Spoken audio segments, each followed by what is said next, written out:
মানুষের জীবনকে শুধু একটি জন্মের সীমার ভেতরে বোঝা সম্ভব নয়। মানব জীবন এক বিশাল ধারাবাহিকতা, যার শিখর অতীত জন্মের, যার কাণ্ড বর্তমান কর্মে এবং যার ফল ভবিষ্যৎ জীবনে প্রকাশিত হয়।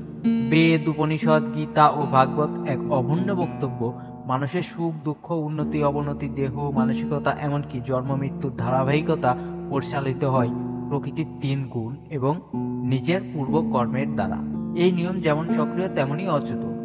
যেমন ঋতুর আগমনে বসন্ত ফুল নিজে থেকে ফুটে ওঠে, তেমনি মানুষের জীবনে নানা পরিস্থিতি ও ফলাফল স্বাভাবিক নিয়মে প্রকাশিত হয় তার নিজস্ব গুণ কর্ম অনুযায়ী।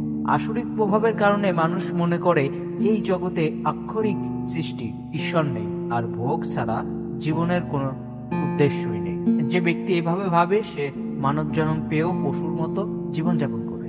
তার লক্ষ্য খাওয়া, ঘুম, ভয় ও ভোগ, এর বাইরে আর কোনো উচ্চতর চিন্তা থাকে না। মানব জন্মের লক্ষ্য ভোগ নয়, বরং আত্মজাগরণ, ভক্তি, সত্য জ্ঞান ও মোক্ষ।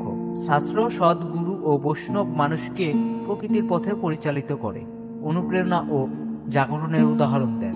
সত্যগুণে উন্নতি না হলে অতীত, বর্তমান, ভবিষ্যৎ সম্পর্কে জ্ঞান জাগে না। অতএব মানুষের কর্তব্য নিজেকে সত্যগুণে উন্নত করা, পরিশুদ্ধ জীবন গঠন করা, শাস্ত্র অনুযায়ী চলা এবং ভগবানের পথে অগ্রসর হওয়া। তখনই জন্ম মৃত্যুর চক্রের রহস্য উন্মোচিত হবে। হরে কৃষ্ণ। আমার ভিডিওটা যদি কোথাও ভুল হয়ে থাকে অবশ্যই ক্ষমা দৃষ্টিতে দেখবেন এবং ভুলটি ধরিয়ে দেবেন। হরে কৃষ্ণ। রাধে রাধে।